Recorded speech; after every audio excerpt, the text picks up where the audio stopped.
Hello दोस्तों, स्वागत है आपका हमारे चैनल हनी वॉइस पर। मेरा नाम माया है। मैं एक एयर होस्टेस थी और मन लगाकर अपनी नौकरी किया करती थी, क्योंकि बचपन से ही मेरा एयर होस्टेस बनने का सपना था। लेकिन मेरे माता पिता ने मेरी शादी जल्द कर दी थी, मगर भगवान की कृपा से मुझे पति बहुत ही अच्छा मिला था, जिसने मेरे इस सपने को साकार कर दिया था।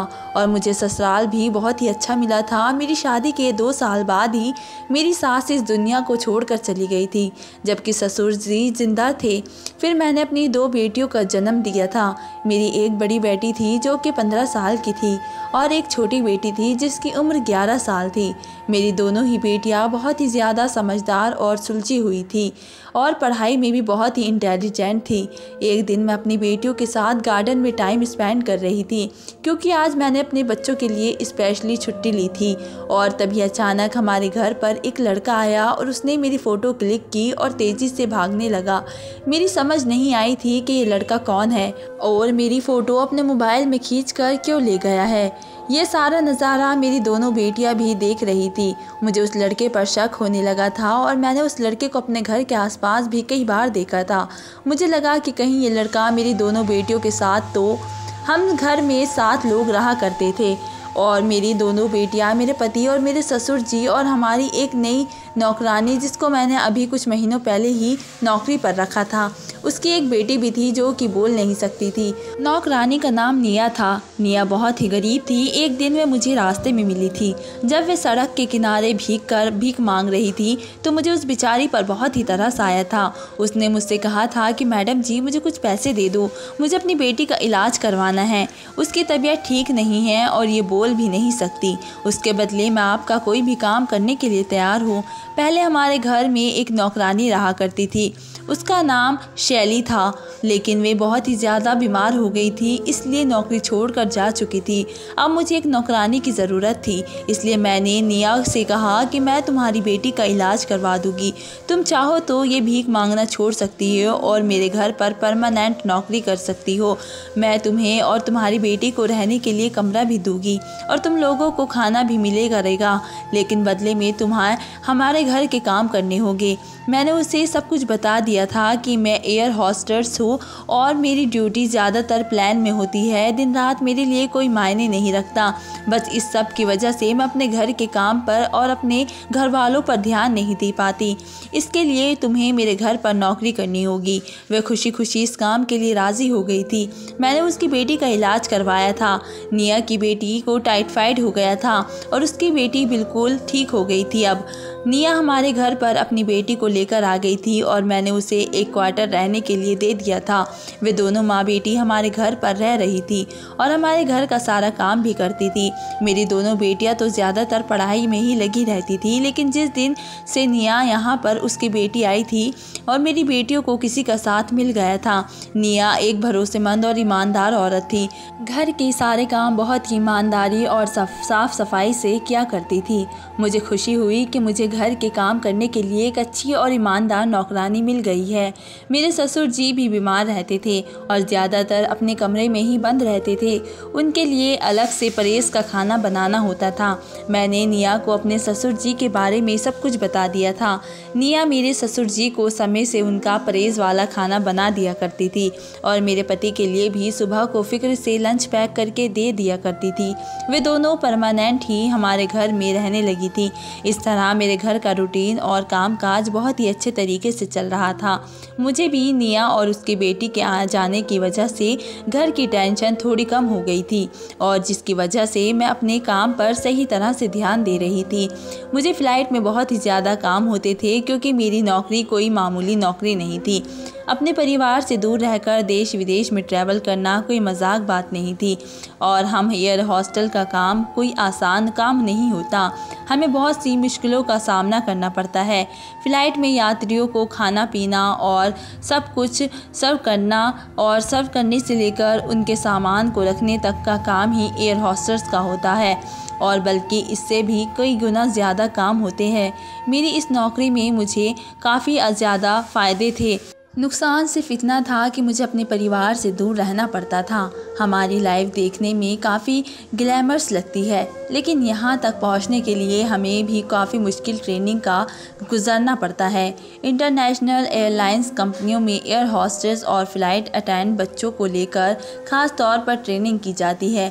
हमें सभी मुश्किलों और इमरजेंसी सिचुएशन की ट्रेनिंग भी दी जाती है और हमें ऑटोफेशियल सांस लेने से लेकर डिलीवरी करने तक की ट्रेनिंग भी दी जाती है। इंटरनेशनल एयरलाइंस कंपनियों में एयर होस्टेस प्लेन को 90 सेकंड में खाली करने की ट्रेनिंग भी दी जाती है। उसके बाद हमें 2 हफ्तों की ट्रेनिंग के बाद इमरजेंसी मैनेजमेंट की ट्रेनिंग दी जाती है, जहां अगर प्लेन के आधे गेट बंद है तभी सभी यात्रियों को प्लेन को 90 सेकंड में खाली करने की ट्रेनिंग दी जाती है।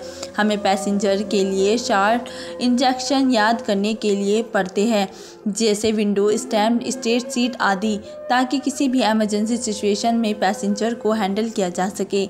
फ़्लाइट में हर कंट्री के हर लोग पाए जाते हैं, जिनसे हमें बातचीत करने का बिहेवियर भी अच्छा रखना होता है।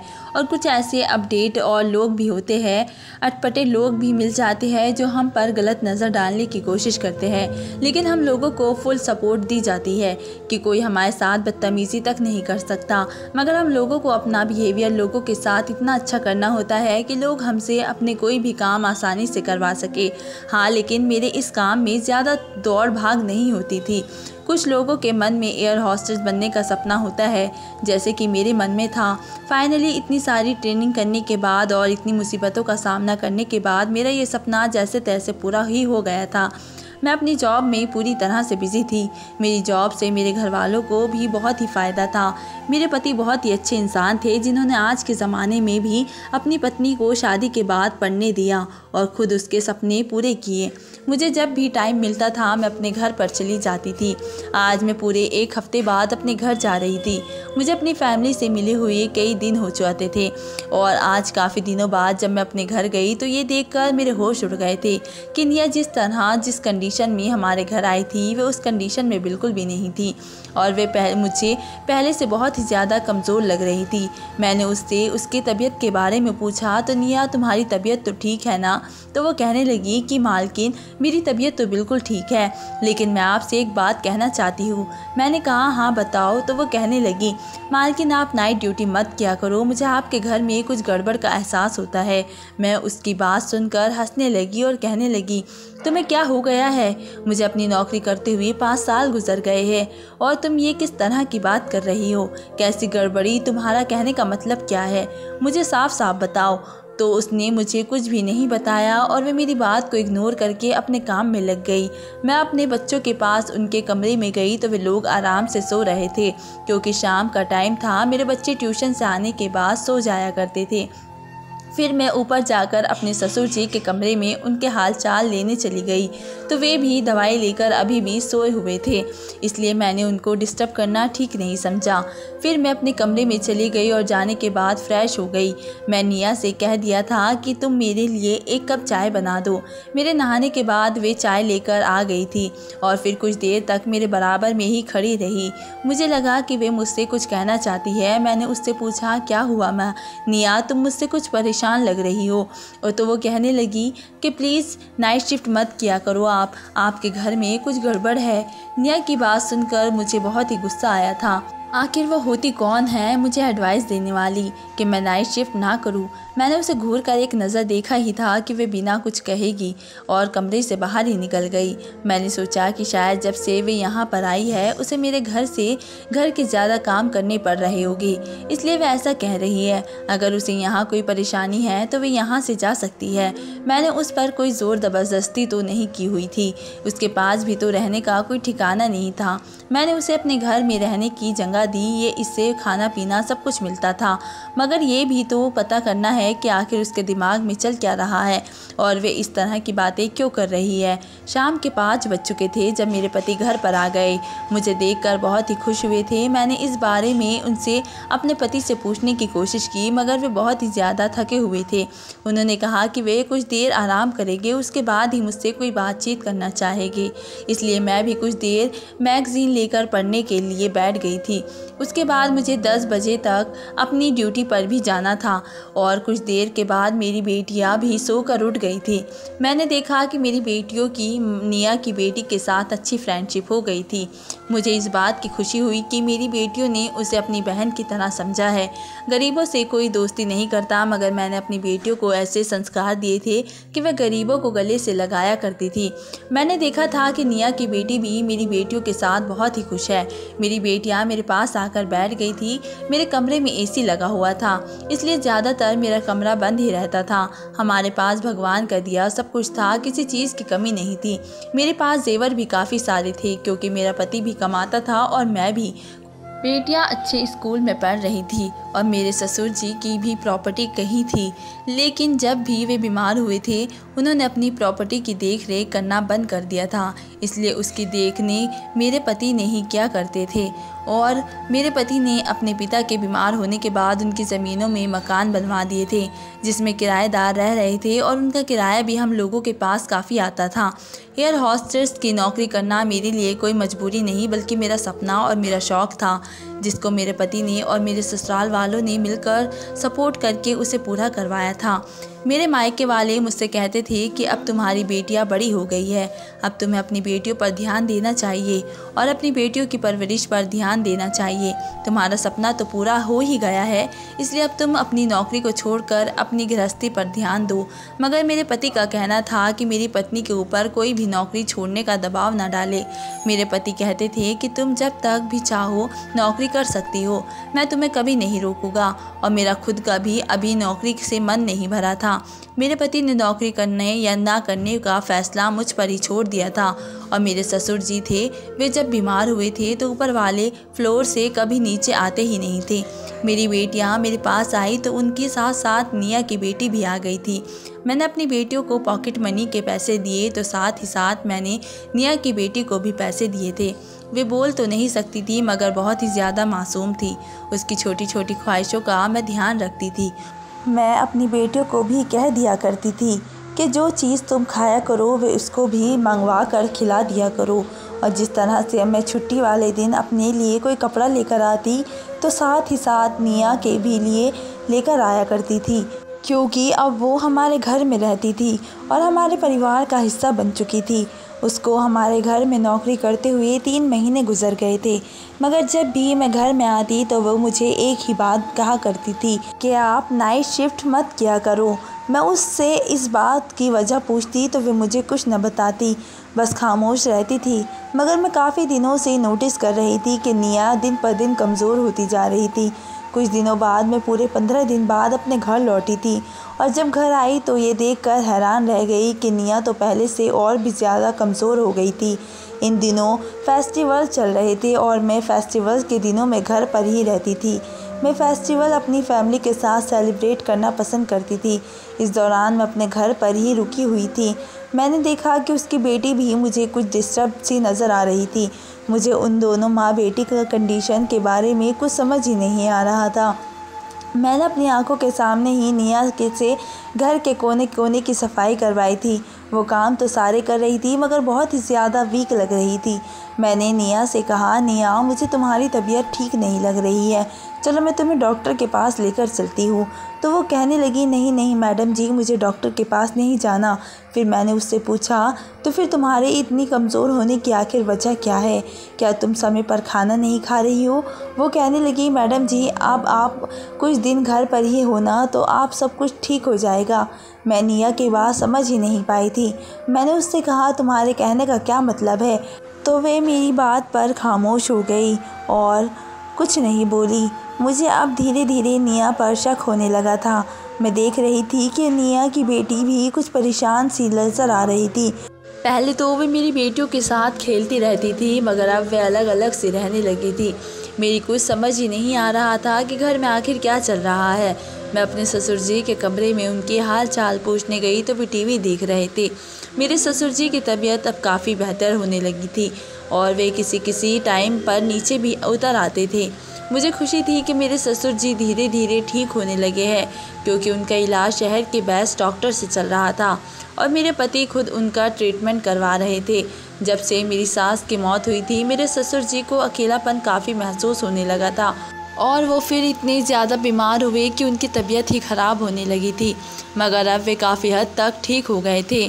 नवरात्र के दिन चल रहे थे और मैं अपने पति की लंबी उम्र के लिए सारे व्रत रख रही थी। मेरे पति भी इन दिनों जल्दी ही ऑफिस से घर आ जाते थे, लेकिन इस दौरान मैंने देखा कि निया और उसकी बेटी ना तो हम लोगों के साथ ज़्यादा घुल मिल रही है और ना ही मैं उन दोनों को ज़्यादा खुश देखती थी।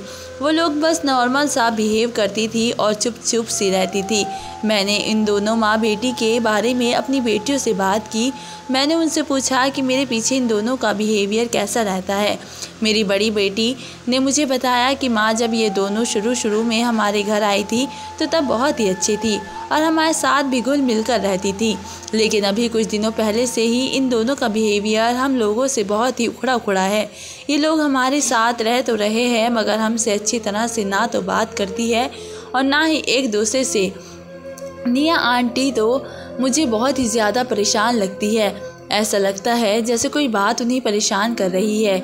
मैंने अपनी बेटियों से पूछा कि कहीं ये दोनों तुमसे तो कोई गलत बात या बिहेव नहीं करती। मेरे पीछे निया आंटी तुम्हें डराती धमकाती तो नहीं, या दूर कुछ ऐसा जिससे तुम लोगों को इन पर शक हुआ हो। मेरी बेटी कहने लगी, मम्मी निया आंटी की बेटी तो गूंगी है, वे तो बोल नहीं सकती, वो बहुत ही सीधी भी है, वो तो बहुत ही डरी सी रहती है। मगर निया आंटी भले ही खामोश रहती है लेकिन हमारे साथ कुछ गलत नहीं करती। ये दोनों अच्छी है, हमें कभी इन पर शक नहीं हुआ। घर के सारे काम भी वो अच्छे तरीके से करती है और समय पर पूरे कर देती है। बस उनके बिहेवियर में ही बदलाव आ गया है। यहाँ तक कि उनकी बेटी भी अब हमारे साथ नहीं उठती बैठती। पहले हम लोग ऊपर वाले पोर्शन में दादाजी के पास खेलने के लिए जाते थे और कुछ देर उनके पास बातचीत करके भी आते थे। हम अपने साथ निया आंटी की बेटी को भी ले जाते थे, मगर अब हमने उसको ले जाना बंद कर दिया है क्योंकि वे ऊपर जाने से बहुत ही डरती है। मगर अब काफ़ी दिनों से वे बहुत ही खामोश है। अपनी बेटी की बात सुनकर मुझे ऐसा लगा था जैसे निया और उसकी बेटी परेशान है। मैंने सोचा हो सकता है निया किसी बड़ी परेशानी की वजह से ही इतनी कमज़ोर हो रही है। मुझे उससे बात करनी चाहिए। अगर वे किसी बात से परेशान है या उसे मेरी मदद की ज़रूरत है तो मैं उसकी ज़रूर मदद करूँगी। इसलिए मैंने निया से बात करने का फ़ैसला कर लिया था। अगले दिन जब मेरे पति ऑफिस चले गए तो मैंने निया को ये बात करने के लिए अपने पास बुलाया और पहले उसे अपने कमरे में आने के लिए कहा और उससे अपने पास तसल्ली से बैठने के लिए कहा। वे मेरे पास बैठ गई और उसने अपनी नज़रें झुका ली थी। मैंने उससे के हाथ पर अपना हाथ रखा और उसे तसल्ली देते हुए कहने लगी कि निया, आखिर तुम इतनी क्यों परेशान हो, और तुम कितनी अच्छी थी, कितनी सेहतमंद थी जब यहाँ पर आई थी, तो लेकिन काफ़ी दिनों से मैं देख रही हूँ कि तुम परेशान भी हो और कभी दिन कमज़ोर भी होती जा रही हो। क्या तुम्हें कोई टेंशन है? अगर तुम्हें कोई टेंशन हो तो मुझे बताओ, मैं तुम्हारी टेंशन को दूर कर दूँगी।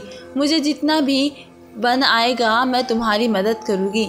निया कहने लगी, मैडम जी, आखिर मैं किसके लिए टेंशन लूँगी? मेरा इस दुनिया में अपनी बेटी के अलावा कोई भी नहीं है। मगर ये कहकर निया खामोश हो गई। तो मैंने कहा, क्या हुआ निया, मगर क्या? बताओ, तुम खामोश क्यों हो गई? तो वो कहने लगी, मैडम जी, हम दोनों माँ बेटी का इस दुनिया में ना तो कोई रिश्तेदार है और ना ही कोई अपना। आपकी बहुत मेहरबानी की, आपने हमें इस घर में जगह दी। आप बहुत ही अच्छी औरत हो, आपकी बेटियाँ भी बहुत ही अच्छी है। हम दोनों माँ बेटी का तो सर पर कोई भी साया नहीं है। जब मेरी शादी हुई तो मेरे पति ने मुझे किराए के घर में रखा हुआ था। अचानक मेरे पति का एक एक्सीडेंट में मौत हो गई। हमारा सब कुछ ख़त्म हो गया। हम लोग गरीब ज़रूर थे, मगर जैसे जैसे ज़िंदगी हमारा गुजारा कर रही थी। मेरे पति के मरने के बाद हम लोग बहुत ही ज़्यादा परेशान हो गए थे। हम दोनों माँ बेटी ने एक एक चीज़ को बेचकर अपना गुजारा किया था। हम दोनों माँ बेटी के इस दुनिया में मदद करने वाला कोई भी नहीं था। तभी तो हम दोनों सड़क पर भीख मांगने के लिए उतर आए थे। आपने हमें सहारा दिया, यहाँ तक कि आपने घर में रहने की भी जगह दी थी। मैं जानती हूँ कि यहाँ से जाने के बाद मुझे कोई भी संभालने वाला नहीं होगा, इसलिए मैं कुछ भी करके आपके घर को छोड़कर नहीं जा सकती, क्योंकि यहाँ के जाने के बाद मुझे और मेरी बेटी को खाना खाने के साथ साथ सर छुपाने के लिए छत भी मिल रही है। मैं अपनी बेटी को लेकर इस तरह सड़कों पर नहीं घूम सकती। आखिर वो भी तो लड़की है और उसकी भी इज्जत का सवाल है। मैं खुद तो दुनिया की तकलीफ़ें बर्दाश्त कर सकती हूँ, मगर अपनी बेटी को बर्दाश्त करने नहीं दे सकती। ये कहकर निया की आंखों में आंसू आ गए थे। फिर वो बोली कि मेरी ऐसी हालत क्यों हो रही है और मैं दिन ब दिन कमज़ोर क्यों हो रही हूँ। ये बात तो मुझे भी नहीं पता, मगर जब आप नाइट ड्यूटी पर होती है तो इस घर में कुछ गड़बड़ होती है। उसकी ये बात सुनकर मैं हैरान रह गई थी और मुझे एक ज़ोरदार झटका लगा था कि आखिर वे क्या कहना चाहती है। मैंने उसे कहा कि गड़बड़ से तुम्हारा क्या मतलब है? तो वो कहने लगी, मुझे ऐसा लगता है कि रात के समय इस घर में कोई चलता है, क्योंकि जहाँ पर मेरा कमरा है उधर के आसपास कोई मुझे चलता हुआ नज़र आता है। निया की ये बात सुनकर मुझे एकदम हंसी आ गई थी। मैंने कहा, निया तुम्हें कैसी बातें कर रही हो? तुम्हारा मतलब है कि इस घर में भूत प्रेत है? तुम इस ज़माने में भी पुराने ज़माने में जैसी बातें कर रही हो। निया मेरी बात सुनकर कहने लगी, मैडम जी मैं मजाक नहीं कर रही हूँ। मैंने उससे कहा, ऐसा कुछ नहीं है निया, हम लोग सालों से इस घर में रह रहे हैं और ये मेरे सास ससुर का पुश्तैनी मकान है। अगर ऐसी कोई बात होती तो ये सिर्फ तुम्हारे साथ ही नहीं बल्कि मेरी बेटियों या फिर मेरे पति को भी नज़र आ सकती थी, और फिर मैं भी तो इसी घर में रहती हूँ। मैंने कहा, तो फिर तुम इस वजह से परेशान हो? तुम परेशान मत हो, तुम्हें कुछ नहीं होगा, बस तुम अपना ख्याल रखा करो। मेरी बात पर वो खामोश हो गई थी, मगर फिर कहने लगी, मैडम जी ऐसा सिर्फ मुझे ही नहीं बल्कि मेरी बेटी को भी लगता है। तो मैंने उसे कहा कि तुमने इस बारे में अपनी बेटी को ज़रूर बताया होगा, तभी तो उसका ध्यान इस तरफ चला गया। बच्चों से ऐसी बातें नहीं की जाती, वरना बच्चों को डर लगने लगता है। उसके दिमाग में ऐसी बातें मत बैठने दो और तुम फिक्र मत करो, सब ठीक हो जाएगा। मैं कल तुम्हें अपने साथ डॉक्टर के पास लेकर चलूँगी, वहाँ तुम अपना चेकअप करवाना, क्योंकि मुझे तुम बहुत ही ज़्यादा वीक लग रही हो। अगर तुम इस घर पर इस तरह वीक रही तो मेरी नौकरी पर जाने के बाद घर के काम कौन करेगा? मेरी बात सुनकर वे कहने लगी, अच्छा ठीक है, मैं कल आपके साथ डॉक्टर के चली जाऊंगी, मगर मुझे अपनी बीमारी के बारे में नहीं पता कि मुझे क्या हुआ है। बस मुझे कभी कभी चक्कर आ जाते हैं और मेरे सर में बहुत ही ज़्यादा दर्द रहने लगा है। तो मैं हंसकर उससे कहने लगी, अरे पगली, तुम डॉक्टर थोड़ी हो जो तुम्हें बीमारी के बारे में पता चल जाएगा। कल हम लोग डॉक्टर के जाएंगे ना, वहाँ पर जाने के बाद सारी परेशानी दूर हो जाएगी। और तुम बताओ, अगर तुम्हें पैसों की ज़रूरत हो तो मैं तुम्हें पैसे दे देती हूँ। तो वह कहने लगी, नहीं मैडम जी, मुझे इस घर में रहते हुए किसी चीज़ की कोई परेशानी नहीं है, मुझे कुछ नहीं चाहिए, बस रात के समय थोड़ा डर लगता है। मैंने कहा, तुम फिक्र मत करो, मैं रह रही हूँ ना, तुम्हारे कमरे का ध्यान रखूँगी। ये सुनकर वे मेरे कमरे से चली गई थी। अब मुझे देखकर तसल्ली हो गई थी, क्योंकि आज मुझे उसकी परेशानी की वजह पता चल गई थी। तो वो बेवजह ही परेशान हो रही थी, क्योंकि सब कुछ उसका वहम था। अगले दिन मैं अपनी बेटियों और ससुर जी के साथ गार्डन में थी। निया घर की साफ़ सफाई में लगी हुई थी। मौसम बहुत ही अच्छा था, हवा ठंडी ठंडी चल रही थी, हल्की हल्की बारिश का मौसम हो रहा था। मेरे ससुर जी भी गार्डन में मेरे साथ ही बैठे हुए थे, क्योंकि उनकी तबीयत अब कुछ बहुत बेहतर हुई थी। तो मेरी बेटियां भी उन्हें सीढ़ियों से उतार कर नीचे गार्डन में लेकर आ गई थी। मेरे ससुर जी मैगज़ीन पढ़ रहे थे, मैं अपनी बेटियों के साथ बैठी थी और उनके साथ इधर उधर की बातें कर रही थी, जबकि मेरे पति ऑफिस गए हुए थे। अचानक गार्ड ने आकर मुझे बताया कि मुझसे कोई मिलना चाहता है। मैंने गार्ड से कौन कहा कि कौन है, तो वो कहने लगा, पता नहीं, बस कह रहा है कि वह आपसे मिलना चाहता है। मैंने उससे कहा, अच्छा भेज दो, मैं देखती हूँ कौन है। मैं इतनी देर में गार्डन की तरफ से गेट की तरफ जा रही थी, तभी अचानक गार्ड ने उसे अंदर भेज दिया। वो एक लड़का था और मेरे सामने आकर खड़ा हो गया था। उसने जल्दी से अपनी जेब से मोबाइल निकाला और मेरी फ़ोटो खींचने के बाद वे चला गया था। मैं उसे आवाज़ देती रह गई कि तुम कौन हो और कहाँ से आए हो और मेरा फ़ोटो क्यों खींच रहे हो, मगर उसने मेरी कोई बात नहीं सुनी। वे तो एक हवा के झोंके की तरह आया और घर से चला भी गया था। मेरी दोनों बेटियां भी ये नज़ारा देख रही थी। इस सब की वजह मुझे कुछ समझ ही नहीं आई थी। मैंने बाहर जाकर गार्ड से उस लड़के के बारे में पूछने की कोशिश की, तो गार्ड ने बताया कि ये लड़का पड़ोस में ही रहता है और उसे मैंने कई बार यहाँ से गुजरते हुए देखा है। मेरी समझ नहीं आई थी कि ये लड़का आखिर मेरे साथ ऐसा क्यों कर रहा है। आखिर उसकी क्या वजह है कि वह मेरा फ़ोटो अपने मोबाइल में लेकर चला गया। मेरे ससुर जी भी इस सब से चौंक गए थे। मेरी को समझ ही नहीं आ रहा था कि ये सब क्या हुआ है। शाम के टाइम पर मैंने डॉक्टर से अपॉइंटमेंट ली हुई थी, क्योंकि मुझे निया को डॉक्टर के पास लेकर जाना था। शाम के समय में जब निया को डॉक्टर के पास ले गई तो डॉक्टर ने मुझे एक ऐसी बात बताई जिसे सुनकर मेरे पैरों तले ज़मीन निकल गई थी। डॉक्टर ने पहले तो तसल्ली के साथ निया का चेकअप किया और फिर उन्होंने मुझे वे बात बताई जिसने मेरे होश उड़ा दिए थे। डॉक्टर ने बताया कि निया दरअसल नींद की दवाई ले रही है, जिसकी वजह से इन दवाइयों का साइड इफ़ेक्ट उसकी सेहत और उसके दिमाग पर पड़ रहा है। उसकी दिमागी हालत कमज़ोर होने लगी है, जबकि उसकी शारीरिक हालत भी कमज़ोर होती चली जा रही है। डॉक्टर ने मुझे ये भी बताया था कि इन दवाइयों का सेवन अभी हाल फिलहाल में नहीं बल्कि काफ़ी लंबे समय से चल रहा है, तभी तो उसकी कंडीशन ऐसी हो गई है कि वो शारीरिक और मानसिक तौर पर कमज़ोर हो रही है। या तो उसे ये दवाइयाँ दी जा रही है या फिर वे खुद इन दवाइयों का सेवन कर रही है। डॉक्टर की बात सुनकर मेरे होश उड़ गए थे। आखिर निया ऐसा कैसे कर सकती थी कि वह खुद नींद की दवाई क्यों खाएगी? उसे क्या ज़रूरत थी कि वह नींद की दवाई खाए? उसे तो कोई परेशानी भी नहीं थी, बस उसकी परेशानी ये थी कि उसने मुझे बताया था कि उसे रात के समय में बहुत ही डर लगता है और मैं नाइट ड्यूटी ना किया करूं, क्योंकि जब मैं घर पर रहती हूं तो उसको ऐसा कुछ भी नहीं दिखता, वरना तो उसे घर में रात को गड़बड़ लगती है। अगर किसी इंसान को डर लगता है तो वह गहरी नींद में नहीं सो पाता। और फिर निया के पास तो इतने पैसे भी नहीं रहते थे कि वह हर रोज़ नींद की दवाई का सेवन कर सके। उसको तो मैं सिर्फ इतने ही पैसे देती थी जिससे वे ज़रूरत के हिसाब से बाहर से थोड़ा बहुत सामान अपना और अपनी बेटी का खरीद ले। बाकी सब कुछ तो उसको हमारे घर में ही मिलता था और वे इस घर से ज़्यादा बाहर भी नहीं निकलती थी। डॉक्टर की बात सुनकर मुझे एक ज़ोरदार सा झटका लगा था। मेरी कुछ समझ ही नहीं आ रहा था कि मेरे घर में ये सब कुछ क्या हो रहा है। एक तो वे लड़का जो मेरी फ़ोटो खींच कर गया था, उसने मेरे दिल में सब शक पैदा किया था, और एक दूसरा वे लड़का कौन था? वे लड़का हर रोज़ हमारे घर पर आता था, मगर गार्ड ने तो मुझे उसके बारे में ऐसा कुछ नहीं बताया था कि वह घर के अंदर तक आता है। उसने तो मुझे इतना ही बताया था कि उसने तो उसे हमारे घर के बाहर कई बार देखा है और वह हमारे मोहल्ले में ही रहता है। मेरा ध्यान अपनी बेटियों पर भी होने लगा था। वे लड़का कहीं बेटियों के लिए तो कुछ नहीं, मैं नहीं ऐसा हो नहीं सकता। वो लड़का मेरी बड़ी बेटी से थोड़ा ही बड़ा था, ज़्यादा बड़ा भी नहीं था कि वे मेरी बेटियों से मिलने के लिए आता था, या फिर निया की बेटी। नहीं ऐसा भी नहीं हो सकता। मैं कैसी माँ हूँ, घर की बेटियों पर ही शक कर रही हूँ।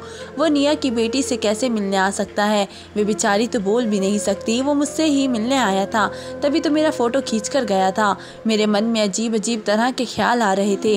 इन सब बातों की वजह से मेरा दिमाग बहुत ही घूम कर रह गया था। मेरी छुट्टियां ख़त्म होने वाली थी और मुझे अपनी जॉब पर जाने की भी तैयारी करनी थी, मगर घर के ऐसे हालात देखकर मेरी समझ ही नहीं आ रहा था कि मैं जॉब पर कैसे जाऊं। मेरे जॉब पर जाने में 2 दिन का टाइम रह गया था। मेरे पति ने भी मेरे लिए 2 दिन की छुट्टी ले ली थी, क्योंकि उनके ऑफिस में पिछले दिनों काफ़ी काम था, इसलिए वो बस ज़्यादातर अपने ऑफिस में ध्यान दे रहे थे। उनका प्रोजेक्ट कंप्लीट हो गया था, इसलिए उन्होंने 2 दिन आराम करने के लिए ऑफिस से छुट्टी ली थी। मैं बहुत ज़्यादा परेशान थी, बार सोच विचार में थी। मैंने निया को नहीं बताया था कि मुझे उसकी दवाइयों वाला राज पता चल गया है। मैंने डॉक्टर से दवाई ले ली थी और उसे खाने के लिए भी कह दिया था। उसने मुझसे पूछा भी था कि उसे क्या हुआ है, मगर मैंने उसे कुछ नहीं बताया था, लेकिन मैं उसे बताकर परेशान नहीं करना चाहती थी। बात तो मुझे उससे करनी थी, मगर अभी नहीं। अगर वे जानबूझकर दवाई ले रही थी तो फिर वे क्यों इस दवाई का सेवन कर रही थी? हालांकि उसने मुझे खुद बताया था कि इस घर में आने के बाद वे खुश है, उसे किसी चीज़ की ज़रूरत नहीं है। और अगर उसे ये दवाई कोई दे रहा था तो फिर कौन था वो, और कौन दे रहा था? इसका मतलब ये था कि उसे दवाई देने वाला कोई हमारे घर का ही इंसान है, मगर कौन हो सकता है जो निया को नींद की दवाई दे रहा था?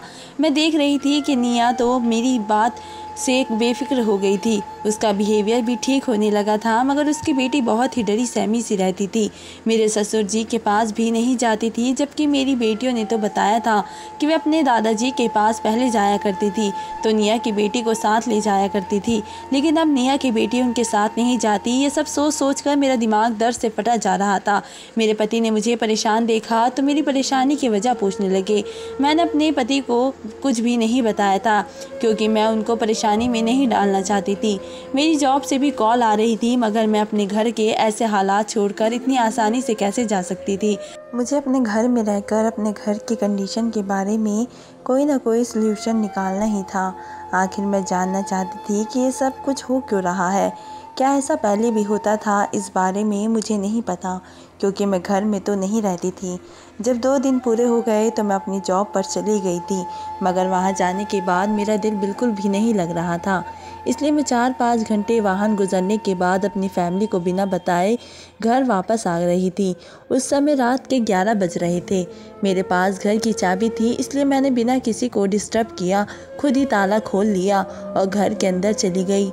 मैं जैसे ही अपने कमरे की तरफ बढ़ी तो ये देखकर मेरे होश उड़ गए कि इस समय रात के 11 बज रहे थे और मेरा पति इस टाइम पर तो सो रहा होता था, जो अपने कमरे में मौजूद नहीं थे। आखिर मेरे पति कहाँ चले गए थे? मैं अपनी बेटियों के कमरे में गई तो वे दोनों भी सो गई थी। मैं निया को उठाने के लिए उसके कमरे की तरफ जा रही थी, क्योंकि मुझे कॉफ़ी पीने का मन कर रहा था। मैं जैसे ही निया के कमरे की तरफ गई तो ये देखकर मेरे पैरों तले से ज़मीन निकल गई कि उसके कमरे के अंदर तो अजीब अजीब सी आवाज़ें आ रही थी। मेरी कुछ समझ ही नहीं आया कि मैं क्या करूं, क्योंकि कमरे का दरवाज़ा अंदर से बंद था और किसी को पता नहीं था कि मैं घर में हूं। मैंने खिड़की से झांक कर देखा, कमरे के अंदर देखा तो ये देखकर मेरे होश उड़ गए थे कि मेरा पति निया की बेटी के साथ ज़बरदस्ती कर रहा था। वह बेचारी गूंगी थी, बोल नहीं सकती थी, इसलिए खुद को उससे बचाने की कोशिश कर रही थी। मगर निया कहाँ थी? मैंने जैसे ही बेड की तरफ नज़र डाली तो निया गहरी नींद में सो रही थी। मुझे कमरे के बाहर तक आवाज़ आ रही थी, लेकिन निया को मेरे पति के बोलने की आवाज़ क्यों नहीं आ रही थी? आखिर वे इतनी गहरी नींद में कैसे सो सकती थी? मुझे अपने पति को देखकर बहुत ही गुस्सा आ रहा था कि वह कैसे किस तरह उस मासूम लड़की की इज्जत के साथ खिलवाड़ करने की कोशिश कर रहा था। मैंने ज़ोर ज़ोर से चिल्लाना शुरू कर दिया और अपने पति से कहा कि छोड़ दो उसे, और आप उस बेचारी के साथ क्या कर रहे हो? मेरे पति ने जैसे ही मुझे देखा तो निया की बेटी को एक तरफ धक्का दे दिया, क्योंकि मुझे देखकर उनके होश उड़ चुके थे। उन्होंने जल्दी से घबराकर दरवाज़ा खोला और कहने लगे, तुम कब आई? मैंने कहा, बिल्कुल अभी आई हूँ, लेकिन आज मेरे घर आ जाने से आपकी हकीकत मेरे सामने खुलकर रह गई है। मेरा पति कहने लगा, नहीं, मैं कुछ नहीं कर रहा था। तुमने जो भी देखा है वे तुम्हारी आंखों का वहम है। ये लड़की ही ज़बरदस्ती मेरे करीब आने की कोशिश कर रही थी। मुझसे अपने पति का गुस्सा कंट्रोल नहीं हुआ तो मैं अपने पति के गाल पर एक ज़ोरदार थप्पड़ मार दिया, क्योंकि निया की बेटी की कंडीशन साफ बता रही थी कि मेरा पति ही उसे परेशान कर रहा था। न जाने ये सब कब से चल रहा था। मैंने अपने पति से कहा, आप इसके साथ ये सब कुछ कब से कर रहे हो?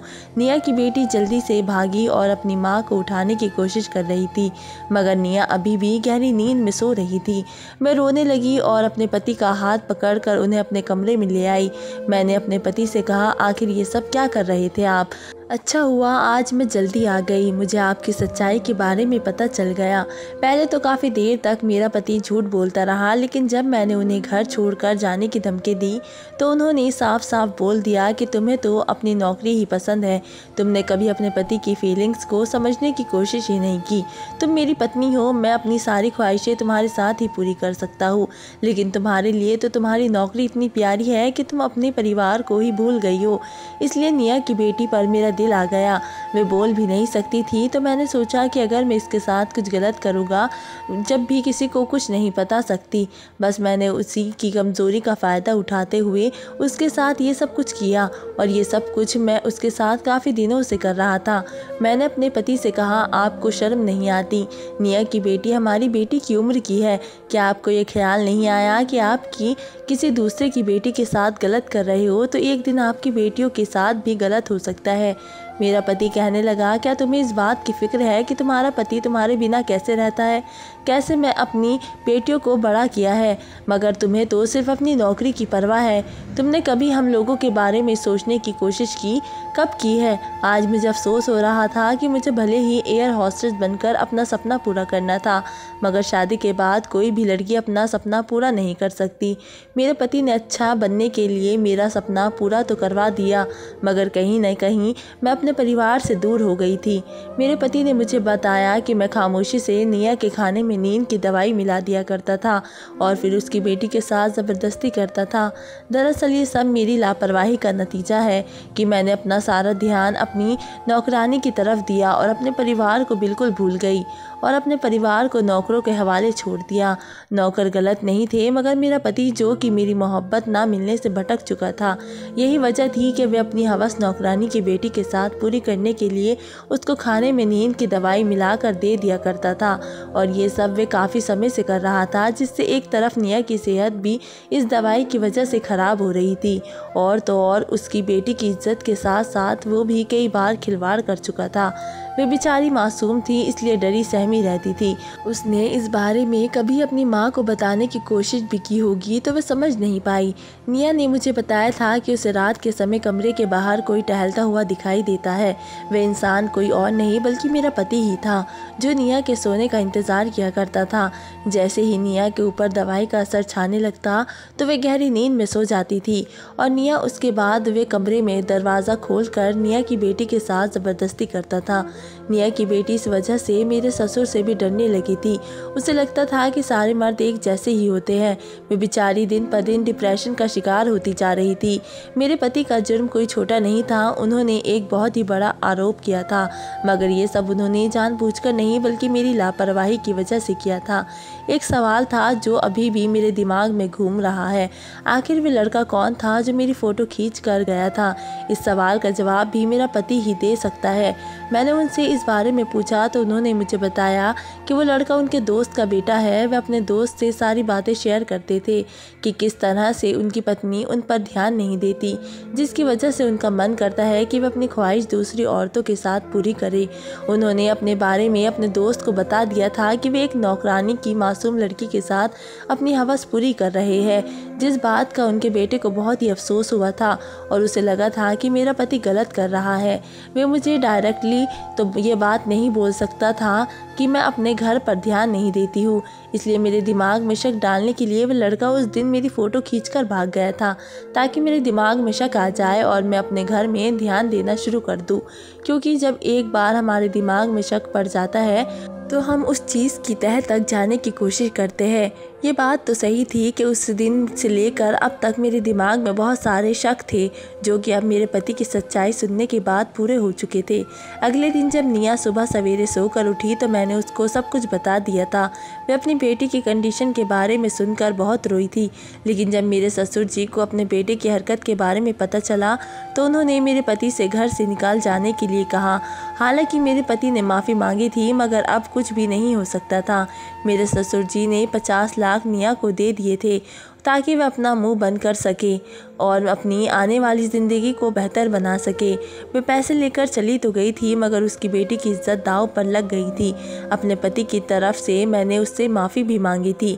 मेरा पति भी मुझसे रो रो कर माफ़ी मांग रहा था, लेकिन मेरे पति की गलती के साथ साथ गलती मेरी भी थी, इसलिए मैंने नौकरी करना छोड़ दिया और घर में ध्यान देना शुरू कर दिया। मेरा पति अब अपने दूसरे वाले घर में रहता है। आज भी मेरे ससुर ने उससे माफ़ नहीं किया है। हम अमीर लोग अपना फ्रस्ट्रेशन हमेशा गरीब लोगों पर ही क्यों निकालते हैं? हम लोगों को अपनी सोच को बदलना चाहिए। मेरे पति की सोच भी कुछ ऐसी ही थी। मेरे पति चाहते तो मुझे बिठाकर भी समझा बुझा सकते थे, और मुझे खुद पर यकीन है कि मैं उनके समझाने के मुताबिक नौकरी छोड़ देती, मगर मेरे पति का लिया गया फ़ैसला बहुत ही गलत था। दोस्तों, उम्मीद करती हूँ आपको हमारी कहानी पसंद आई होगी। पसंद आई है तो वीडियो को लाइक करें, चैनल पर नए हो तो चैनल को सब्सक्राइब करें, और हाँ, नोटिफिकेशन बेल को ज़रूर दबाएं ताकि अगली अपडेट सबसे पहले आपको मिले। धन्यवाद दोस्तों।